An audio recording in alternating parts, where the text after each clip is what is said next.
This game was a roller coaster of emotions. The Boston Celtics get a gritty win versus the 76ers, who were shorthanded tonight with no Joel Embiid and no Tyrese Maxey. They get the dub, 125-119, and it was a big one as Jayson Tatum was ejected from the game as well. We have full post-game reactions for this game here. All that and more on this episode of Celtics Digest. I'm Bruce Veliz. Thank you guys so much for hitting that subscribe button and joining the family. We greatly appreciate it. We just hit 2,400 subscribers, and we're on our way to get to 3,000, our next goal. So if you guys want to make sure you guys stay up to date on everything Boston Celtics, make sure to hit that subscribe button as we post daily Celtics content. No other Celtics channel can provide that besides Celtics Digest, so make sure to hit that subscribe button and join the family. But let's get into this post-game reaction, as it was a big win for the Boston Celtics tonight. As we see, the Boston Celtics stay undefeated at home. They keep that streak alive. They are 9-0 on the season in the TD Garden.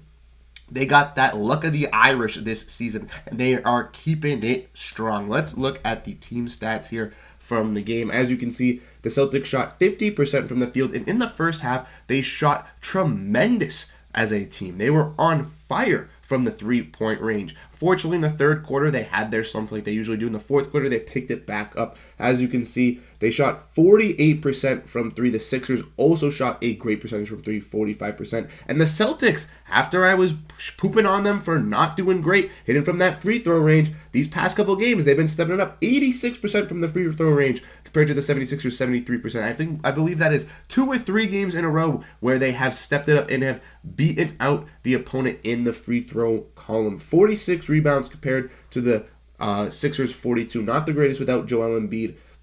With the Celtics stepping up, having 10 offensive rebounds. At least that's better than 4 versus the Orlando Magic. In assists, though, they absolutely dominated, playing great team basketball tonight, finishing with 25 assists, 10 steals compared to the Sixers. 16 is not the greatest, and the 8 blocks were big, and we'll get into 2 major blocks tonight from the one Boston Celtic that contributed greatly in tonight's W. But let's look at the actual individual stats. As you can see, Jayson Tatum finished the night after getting ejected. To be honest, my personal take on the Tatum ejection, I think that they were very soft technicals. I'm not going to disagree. But the thing is, I'm going to say is Jayson Tatum needs to relax and calm down if he knows that we're in a game where he needs to not go off and lose it and give up the game to the other players. He needs to make sure to keep his composure and to handle that. I know that it was a bad call, but you can't let your anger get out in a game like that, because it was a close game that the Celtics needed him to stay in because he was shooting great for the Celtics.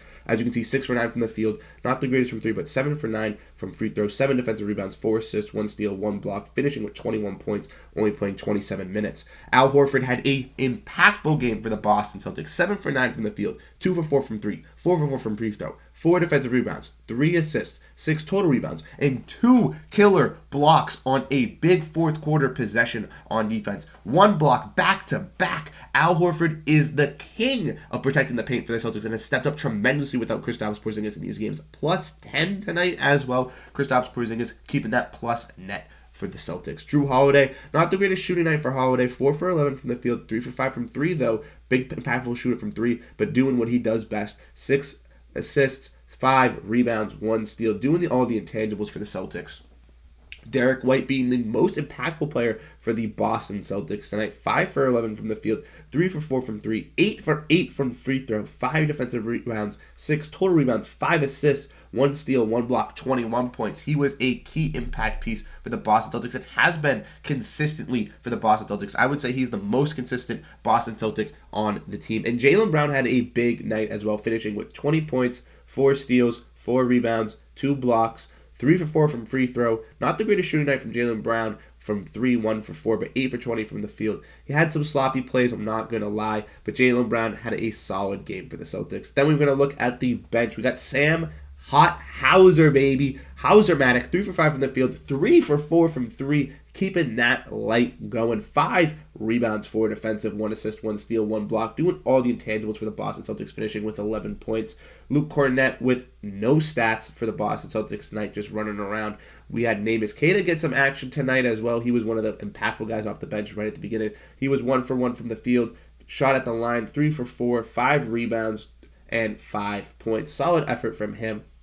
And Dalano Banton, a guy who had some good looks for the Boston Celtics as well, had some good plays on defense. 2 for 4 from the field, 0 for 1 from 3, 0 for 1 from the free throw. But like I said, he's getting those rebounds, 5 total rebounds, 1 assist, and 1 block. 5 rebounds in total 10 minutes is great. And Payton Pritchard stepping up huge for the Boston Celtics tonight in the fourth quarter. Absolutely dominating in the fourth for the Celtics, finishing with 10 points, 3 for 7 from the field, 2 for 6 from 3, and 2 for 2 from free throw, with 2 rebounds, 5 assists, and a steal. So overall, the Boston Celtics get a win versus the Philadelphia 76ers, but realistically, the 76ers should have not been in this game. But the reason that the 76ers were in this game was because they had 2 great players in Patrick Beverley and De'Anthony Melton, who absolutely torched the Boston Celtics. As you can look at the box score, Patrick Beverley had 26 points, 7 assists, 8 rebounds, having a godlike game out of nowhere. And De'Anthony Melton had 21 points on 7 from 19 from the field and 4 for 12 from 3.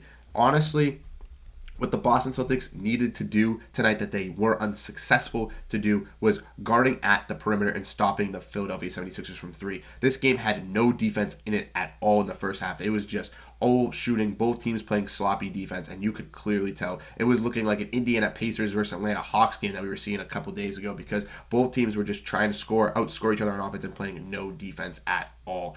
Ultimately, the Celtics stepped up in defense in the fourth quarter. Both teams had to play a little bit better, gritty later in the game. But defense from both sides was not the great. And the Celtics' perimeter defense, they had left open a lot of guys on the three-point line looking to try to get some doubles, but then the player would just eventually kick it. And to me personally, I don't think a guy like Patrick Beverley or De'Anthony Melton is worth double teaming. Even if he is having 18 or 21 points, you might need to work on a guy like Robert Covington or Marcus Morris, who could hit that impactful 3 even in the third quarter. So there are times where the Celtics had some sloppy defensive plays on the perimeter. That's something that they definitely need to work on, because their paint defense seems to be impactful, but their perimeter defense doesn't look the greatest. Obviously, with no Joel Embiid and no Tyrese Maxey, you would expect the Boston Celtics to absolutely dominate versus this weak 76ers team, but it just was not the case. The Celtics you would expect to dominate in the paint as well with no Joel Embiid. Joel Embiid has been the main factor in the paint, and why the Celtics don't really attack the rim when they play against Joel Embiid. Celtics were really hot from 3 in the beginning, like I mentioned earlier, so maybe that was their focus. They did not want to attack the rim at all. Mazzulla wanted to stay on his live by the 3 or dive by the 3 game plan.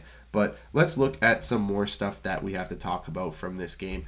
We have a quote here from Joe Mazzulla on how the team played without Jayson Tatum in the fourth quarter, and he said, "I thought everybody stepped up. That's just kind of the team that we have." And I would totally agree with Joe Mazzulla on this one. I think that guys like Payton Pritchard obviously had 10 points in the fourth quarter, big impactful minutes. But even guys like Jrue Holiday and Derrick White had some impactful plays on defense. Even a guy like Al Horford with those 2 blocks. All that stuff was necessary for this Boston Celtics team to kind of re-energize themselves. And the Boston Celtics, late in the fourth quarter, had a nice run, an 8-0 run in the last 2-3 minutes of the game that got them the insurance and got them that energy in the garden to keep the team alive and keep this team to stay undefeated at home. And we're going to look at another quote here from Joe Mazzulla as well, talking about Payton Pritchard, saying that Payton Pritchard, that's him, when asked about Payton Pritchard's 10-point fourth quarter. What he did tonight is exactly what I expect from him every time his name is called. And guys, I know that there's been a lot of hate on Payton Pritchard recently, and I know he did not. Scoring was very inefficient before this fourth quarter, but turning up in this fourth quarter is definitely necessary, because a guy like that, if you were subtract him from this team, then we don't have this immaculate comeback and have a guy like that to do this for us. Payton Pritchard, yeah, he has some streaky games where he isn't the greatest in efficient shooting, but he's going to have nights where he can go off in certain quarters and win Celtics games. And even Sam Hauser has done that for the Celtics at some points as well. So I definitely expect to see that from Payton Pritchard this season. There's just one more picture that I want to show you, and this is from Taylor Snow. Look at Sam Hauser. Looks like he just played one-on-one with the Wolverine, getting that gash. Thank you, Sam Hauser, for playing through that. We greatly appreciate it, and you certainly deserve to be the spark plug off the bench. I'm a big supporter of you, but thank you guys so much for watching this episode of Celtics Digest. I greatly appreciate you guys for tuning in, and if you guys are still not subscribed and you're at this point in the video, make sure to hit that subscribe button and join the family. Would greatly appreciate it. We thank you so much for your guys' support, and we're thankful so much for the Boston Celtics starting off in a terrific start to the season. 19 games in, 15-4 atop of the Eastern Conference, beating the Philadelphia 76ers once again and having a 2-1 series lead. I'm Bruce Veliz. Thank you guys so much for tuning into this episode of Celtics Digest, and I'll catch you guys in the next one. Peace out.